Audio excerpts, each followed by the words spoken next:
Équateur Mambenga en général, pays ya Mbandaka en particulier, sango oyo eza penza ya bino. CAA, Compagnie Africaine d'Aviation, Mokondi mpe fumu ya mapata, azongiseli bino bavol na ye na ba destination ya Kinshasa Mbandaka Kinshasa, Kinshasa Kindu Kinshasa, nyonso eza kosalema na Airbus A320, ba destination ya boye, okokuta ngo place mosusu te, kaka na CAA, Compagnie d'Aviation oyo ba Congolais balova, à partir déjà ya le 19 décembre 2022, kwenda vutuka Mbandaka na Kindu, kokende yango ekomi neti na sima ya ndako à travers reprise ya bavol kitoko oyo. CAA, facilitateur ya bana Congo, Mosungi, aboya ba Congolais balela. CAA, balinga kamboka boete, vous êtes trop amoureuse du pays. Très heureuse que se présenter devant la poste Elisa Nabino pour la présenter le journal Nabino Bolinga Kamingi Info Lingala journal ya peuple pour na peuple na ngotro fond la basa na biso pour la côté c'est le lengo oyo Premier ministre Jean-Michel Sama Lokonde Kenge ayambaki na mokole jeudi 9 février na primature délégation ya MONUSCO ndenge na din asona atali sibino.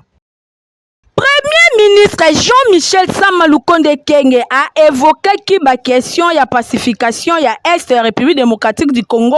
ba question ya développement pe ya organisation ya ba élection et longo kuna na délégation ya mission des Nations Unies pour la stabilisation de la République démocratique du Congo MONUSCO na mokuse oyo ayambaki bango en audience mokolo ya jeudi 9 février 2023 kuna na primature pa wapi délégation ezalaki composé na ba département ya secrétariat ya ba Nations Unies. Délégation ba exprimer solidarité na bango na République démocratique du Congo pe na situation ya souffrance oyo population ya Est bazali ko vivre. Bosengali koyeba ke délégation ba kumbamaki epa ya chef ya représentante ya secrétariat général ya MONUSCO to moni bongo Bintu Keita oyo liboso ya bapandisango atalisi ndenge ba priorité oyo ezalaki exprimer ba pusi yango na date moko du fait que PDDRCS esengeli ezala démarrer na lombango pe sikoyo bazana ba plan provinciaux oyo ezo fonctionner déjà excepté à cause ya situation moko ya ba conséquences na yango bazali na oyo ya Nord Kivu te pe ya processus ya Luanda pe ya Nairobi te oyo ezali ba processus politique diplomatique pe ya militaire pona komeka ko répondre na lombango des escalades ya ba tension pe komema pacification na Est République démocratique du Congo. Pour le côté, c'est nous le au président de la commission électorale nationale indépendante, Senina Mokuse, moi Mboka Denis Kadima a bête qui m'a solo dans mon collège jeudi 9 février, na directeur d'émission adjoint à l'ambassade américaine, Oyo Azalaki accompagné par le directeur en mission. Il y a Usaïd Stéphane Skandegite Mapinde, mi reportage. How are you? Good to see you again. Thank you. Président de la commission électorale nationale indépendante, Denis Kadima Kazadi a bête qui m'a Solona Madame Stéphanie Millet, directeur de la mission adjointe au sein de l'ambassade américaine. Azalaki accompagné na John Dunlop, Oyo Azali, directeur de la mission de l'agence américaine pour le développement international, USAID na Mokuse. Masolo na bango, balobelaki mingi ba question ya makambo itali, organisation ya élection, ndenge ezali kosalema na centrale électorale. Pe ezali phase moko importante pour le processus oyo ya révision ya fichier électoral à travers opération ya identification pe ya enrôlement ya électeur oyo ebandaki le 24 décembre 2022 na première ère opérationnelle et longo na président ya Seni ba évokaki ba question ebele oyo ezali kolobela processus électoral mingi penza oyo ezali ko concerner opération ya identification ya enrôlement ya électeur sur 3 zones opérationnelles pe ba défi oyo etikali pona parcours oyo ezali komemati na élection en décembre 2023 pona koyoka président Denis Kadima balobi ke esengeli konote progrès oyo ezali réalisé au cours ya processus oyo ndenge ezali ko avancer pona kozala honnête pe koloba bazali satisfait na ndenge makambo ezali kotambola seni a réalisé ba progrès moko admirable bango nyonso bazali ko espérer ko poursuivre elongo na ISAID ba kende liboso pona makambo etali élection ba réitérer soutien ya administration américaine pour na opération oyo ebota résultat moko ya malamu esengeli kotalisa ke gouvernement américain azali engagé pour na kolanda évolution ya processus oyo pe bazali ko réaffirmer soutien na bango na ba consultation électorale inclusive démocratique transparente pour ezala apaiser ndenge directeur ya mission ya ISAID alobi. Tosikala kaka na masolo ya Seni pour la continuer bino ki madame rapporteur ya Seni Patricia Seya a salaki point de presse na mon collège jeudi 8 février et pas iwapi a lobela ki situation ya opération ya enrôlement puis identification na ba électeur Stéphane Skanegité Mapindemi reportage. Le présent point de presse tient à travers vous à mettre l'opinion nationale au parfum des progrès. Namalobanaye, Madame Patricia Seya, rapporteur ya Commission électorale nationale indépendante, a talisaki ke opération ya enrôlement ya identification à électeur ezali kotambola ndenge malamu. Asengi na bato nyonso batika des informations apesaki ba précision pona oyo etali monitoring alobelaki formation pe alobelaki makambo etali nyonso ndenge ezali kosalema na centrale électorale oyo ezali kokende na suka na ba province lokola ya Kinshasa, ya Congo central, ya Kwango, ya Kwilu, ya Mai-Ndombe, ya Mongala, Sud Ubangi pe ya Chwapa. Madame Patricia Seya, rapporteur ya Seni alobi à peu près 12 millions d'électeurs déjà ba monani bango bazui ba carte d'électeur na bango soit 64% déjà et sengo ya Seni ezali ke komona ba opération nyonso et les kanandenge ya malamu pambate objectif ya mbula oyo ezali pe komona ba pays étrangers mususu ba congolais ou ba vivaka kuna ba ye bana ko participer na ba élection lokola na Belgique, na France, Afrique du Sud, Canada pe États-Unis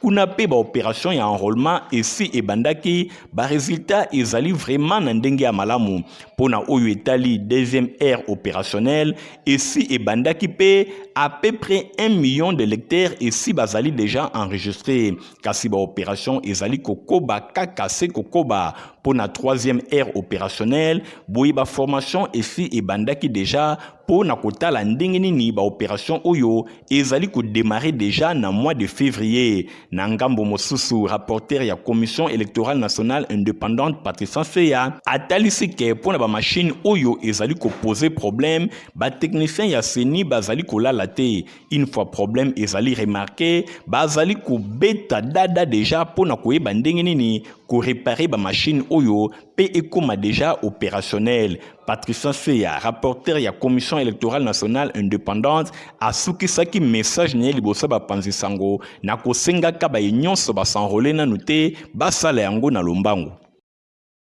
Na masolo éducation bosenko simba ete ministre ya PST mwana mboka Tony Mwaba Kazadi asololaki na ba inspecteur ya Grand Bandundu nyonso elekaki na salle la Rotonde na ville ya King. Stéphane Skanderité Mapindemi reportage. Ba mpangi na munu ya Bandundu bote na beno.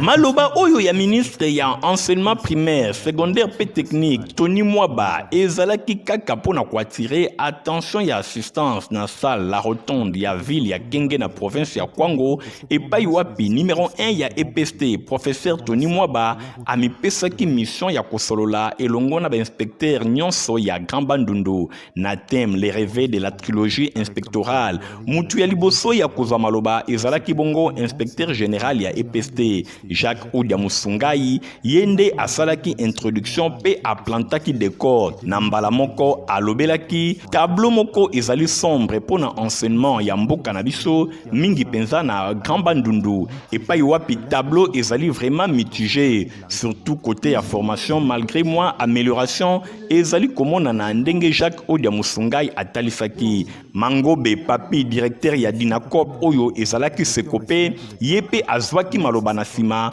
pona kolobela situation ya retraite ya ba enseignant boye alobela ki pe suspension na ba liste ya paye pona ba enseignant oyo bazali ko se présenter te na ba différentes agences pona kozwa ba misolo na bango dossier oyo ezalaki pe lisusu abordé et pas ya inspecteur général ya enseignement primaire secondaire pe technique boye na ngambo na ye ministre ya EPST professeur Tony Mwaba Kazadi ye azwaki maloba pona kolobela ba différents rapports na ba situation ya EPST na province ya Grand Bandundu et pas wapi rapport oyo ezali vraiment catastrophique ministre ya enseignement primaire secondaire pe technique Tony Mwaba ye atalisaki poleleke na ngambo na ye azali ko bunda pona koluka koza ba solution enfin que ba enseignant pe ba inspecteur ya EPST ba ye bana ko travailler na ba condition moko ya malamu azanga ki pete ko aborder makambo etali ba droit na bango pona ministre ya EPST Tony Mwaba Kazadi alobi na ngambo na ye ba démarche ezali déjà engagée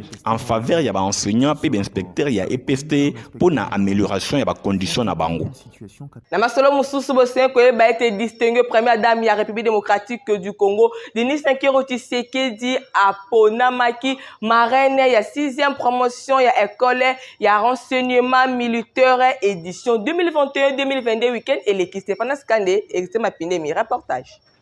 Au total, 185 officiers à renseignement militaire, bazwaki ba brevet ya fait ya formation na bango na maboko ya Denis Nyakero Tshisekedi, épouse ya chef de l'État na occasion ya 6e promotion ya école ya renseignement militaire édition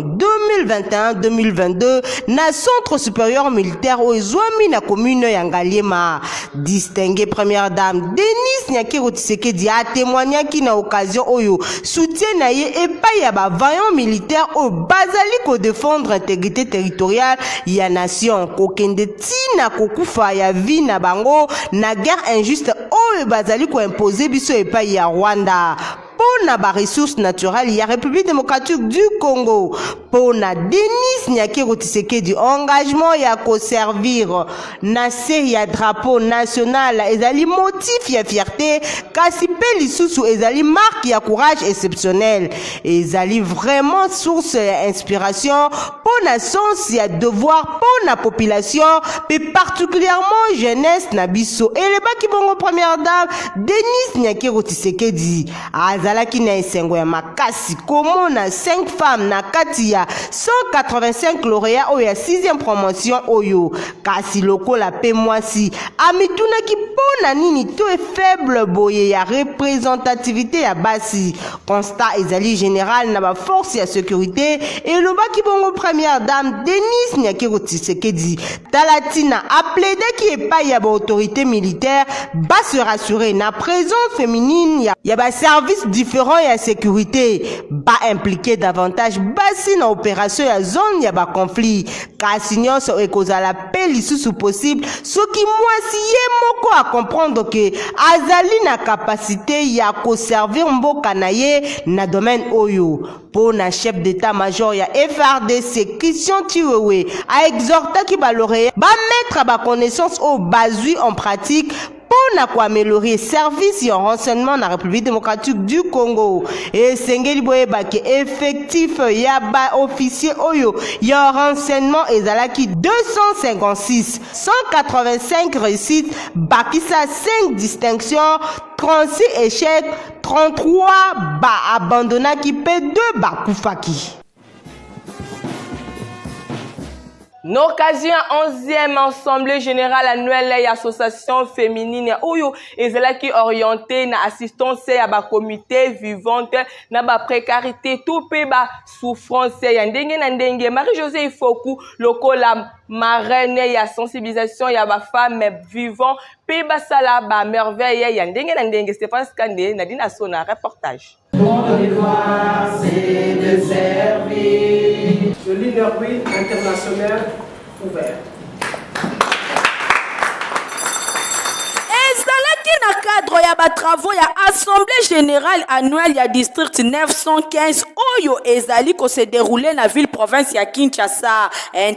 Innerwell ezali organisation monene féminine ya ba service na monde oyo kalate ba ko célébrer centenaire na bango na Magister. Innerwell elakisi na français faire de merveille mbula oyo bazali ko sensibiliser mingi ba maman talatina na occasion oyo nde madame Clémentine Tangamo oyo azali gouverneur ya district 915 na 2022 pe 2023 pa associé ki maman Marie-Josée Ifoku oyo azali bongo présidente ya mouvement Ekoki Inatosha pe patronne ya parti politique ANC pona ko sensibiliser ba maman ayebisaki bango bisika nyonso bazali bayeba kosala ba merveille. Message oyo ezalaki pona ba maman nyonso ya République démocratique du Congo ezala na domaine nini osalaka basala ba merveille bisika nyonso bazali elobaki Marie-Josée Ifoku kaka ndenge adage oyo elobaka éduquer une femme c'est éduquer toute une nation. Vu oyo mwasi azali ko transmettre na monde ezali capable ya ko influencer wana maloba ya Marie-Josée Ifoku liboso ya ba invité oyo ba utaki bipai na bipai. Et le service qu'elle est seule capable d'offrir généreusement pour que le bonheur familial ait un sens. Na cadre ya 30 ya société aviation CA oyo ezali composé na 9% ya ba congolais info linga lelo emekima mke ko présenter bino ba cadre pe ba directeur o bazali bongo ko constituer compagnie africaine d'aviation CAA. Tozali ko continuer dossier na biso na o etali bongo 30 ans ya existence ya compagnie africaine d'aviation na service ya RDC pe ya peuple congolais. Et senge boyeba ke société oyo et botami depuis 1991 pe le 5 février 1992 de bango bazwa ki bongo licence ya exploitation na o etali bongo ba vol commercial pe vol ya liboso et salema ki bongo le 26 décembre 1992 le lot les Sabino moko ya ba oyo ba banda musala na groupe Blattner avant même création ya CAA azota les sabiso importance ya informatique na croissance ya société oyo. Merci mingi na bandi na groupe Blattner depuis 1988 ba engagé ngai comme informaticien attaché à la coordination financière. En fait, nazala qui a un rôle, il y a centraliser les données nyonso, il y a groupe, données financières, consolider et puis distribuer dans ba compte. Après, nous avons le département informatique, na sanga na baninga, to sali na Cobra, to sali na Kobega, to sali na ba groupe nyonso ya patron.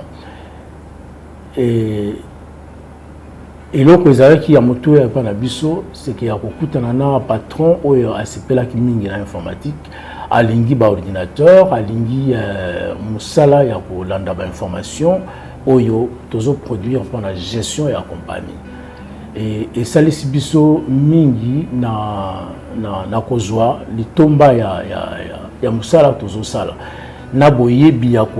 kolanda makambo ya sika oyo ezokoya na évolution ya informatique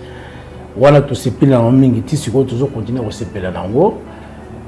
pasi ezalaki kaka tokokutana parfois na mikakatano na bisika oyo foto sala makoki ya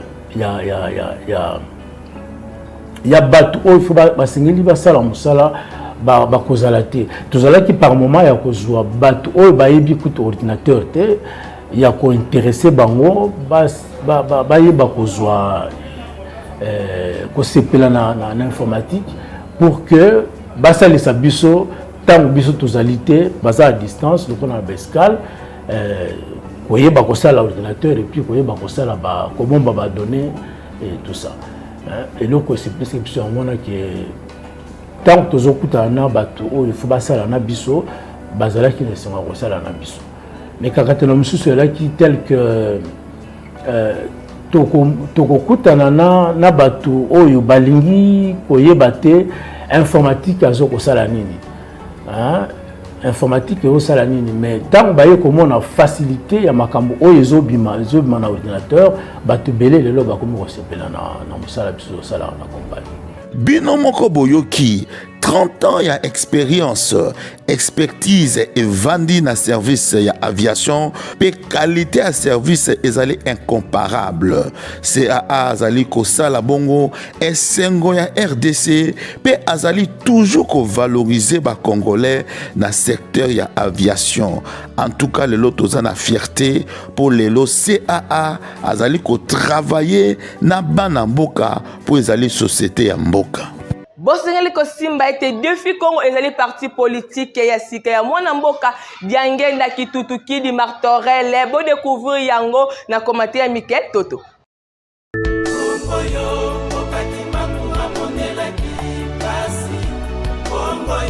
Qui a dit que ma prophétie est Tata Simon Kimbangu na masolo ya politique kokokisama na Congo te dit les lotika to bisabino que biyano ekomi kasi otuni ngai ndenge nini yoka défi Congo eye parti ya sika ya bana mboka na République démocratique du Congo yoka défi Congo ezalaki bon créé le 13 août 2022 na ville ya Kisangani parti ya ba congolais oyo eye ko répondre na aspiration ya ba kongomani kasi lelo sango malamu eye parti politique défi Congo eye na ba diverses solutions na makambo ebele oyo etungisaka bino ya mwana mboka diangenda kututukidi martorel petit-fils ya prophète Simon Kimbangu, fils biologique cadet ya papa diangenda défi Congo boye bakezali parti panafricaniste bavandisi na ndenge ya kolenda idéologie veut dire induse ya parti na bango na pouvoir théocratique boye moko papa diangenda kututukidi martorel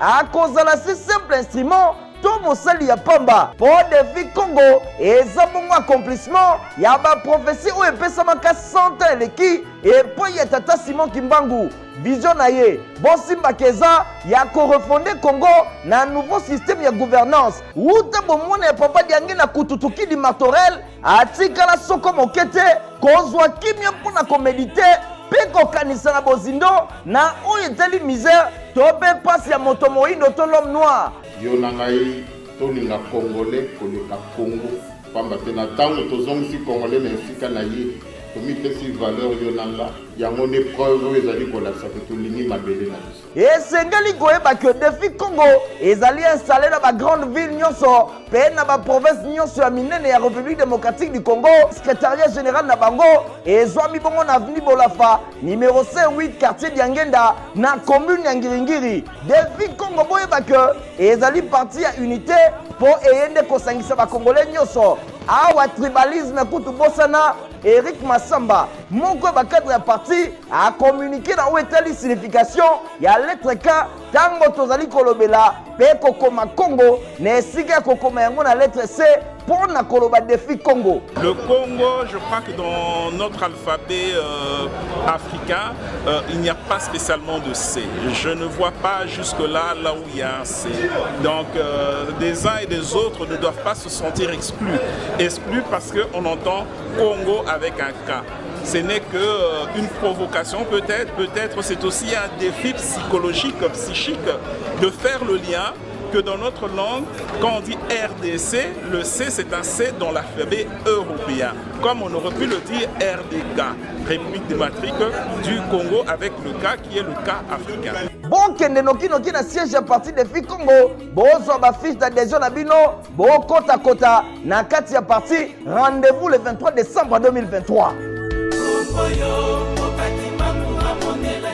Na chapitre enrôlement bosimba ke maître Ferdinand Kitengeye akinaki ko s'enrôler na mokolo ya mercredi 8 février na lycée Mpiko na commune ya Lembe pa yopi azalaki bon accompagné na base na Eric Mapinde mi reportage.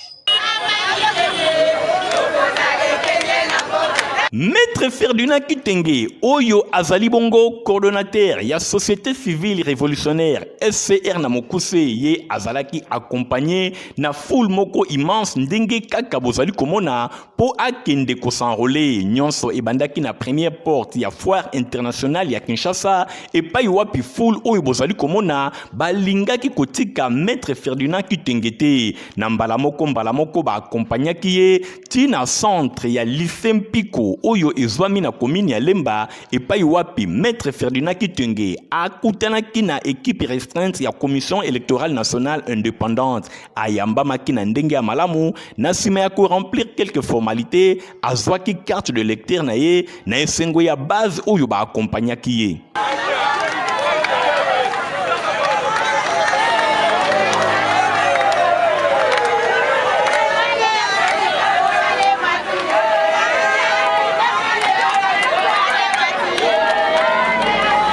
Bosimba ke Maître Ferdinand Kitenge démonstration oyo etalisi penza ke azali mutu ya batu tango nyonso population balingaka kotika yete pambate ye azali bongo numéro 1 ya Société Civile Révolutionnaire ya République Démocratique du Congo tango nyonso bazali kobeta CTP kolobela population natina wana population atikaka bango te. Maître Ferdinand Kitenge asengi pe na ba nyonso basanrole nanu te esengeli basala lokola ye.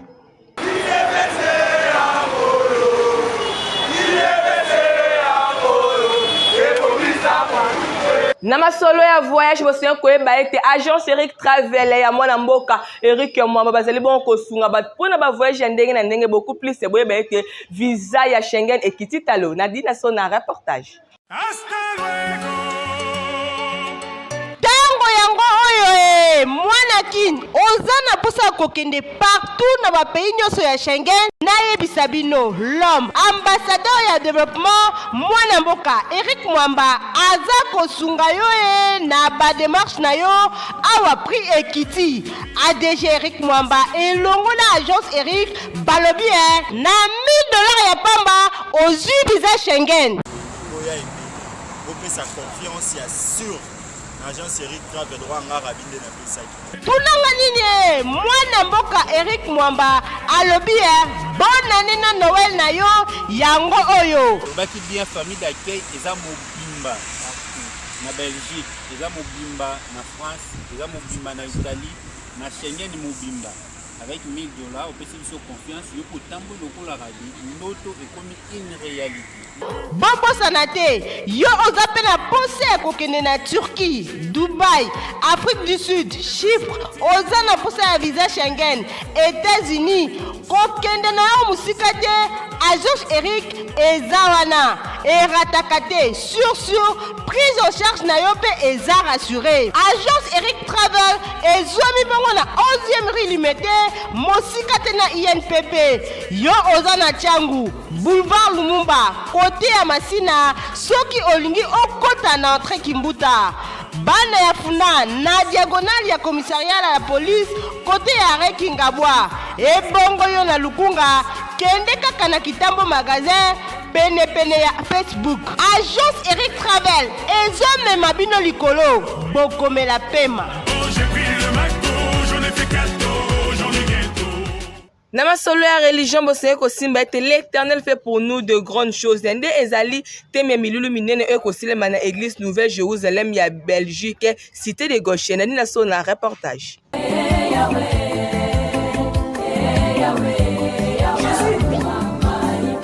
L'Éternel a fait pour nous de grandes choses. Botuninga nini ezabongo grande célébration annuelle 2023 kuna na église la Nouvelle Jérusalem de Belgique cité de Goshen ya Gombe na bokambe ya yemoko révérende Clémentine Moulanga Chibangu cité de Goshen ya Gombe ezwami na avenue Chaumba numéro 1 na quartier Sosimat en face ya haute cour militaire aux Amobimba. Du mardi 21 au vendredi 24 février 2023, Mopangel na Milulu ekosalema awa de 9h à 12h, école de serviteurs de 17h à 19h, plénière pour na batonyoso. Bosimba dati oyo malamu du mardi 21 au vendredi 24 février, dimanche 26 février, ne mokolo ya grande célébration, oyo révérende Clémentine Alobi, l'Éternel a fait pour nous de grandes choses. Botu nanga batei ekozala banani ye, motei ya liboso ekozala bango Bishop Jean Chiteya, oyo azali évêque surveillant ya Église Nouvelle Jérusalem, et deuxième motei ezali ye moko révérende Clémentine Moulanga Chibangu, na oyo etali louange pe adoration tokozala bongo na Mama Micheline Chabani pe groupe Le Fils de David, Église Corps du Christ, message oyo ezali vraiment pour Nabino. L'Éternel a fait pour nous de grandes choses. Yaka pour répondre na programme oyo ya mapamboli avant midi pe après midi de 9h à 12h pe de 17h à 19h. Date Kasemoko du mardi 21 au vendredi 24 février 2023. Pe clôture nango ekosalema dimanche 26 février de 12h à 17h. Yoka bien. Clôture nango ekosala bongo dimanche 26 février de 12h à 17h na même adresse ya Église Nouvelle Jérusalem ya Belgique oyo ezwami na avenue Chaumba numéro 1 quartier Sosimat na commune ya Gombe en face ya haute cour militaire.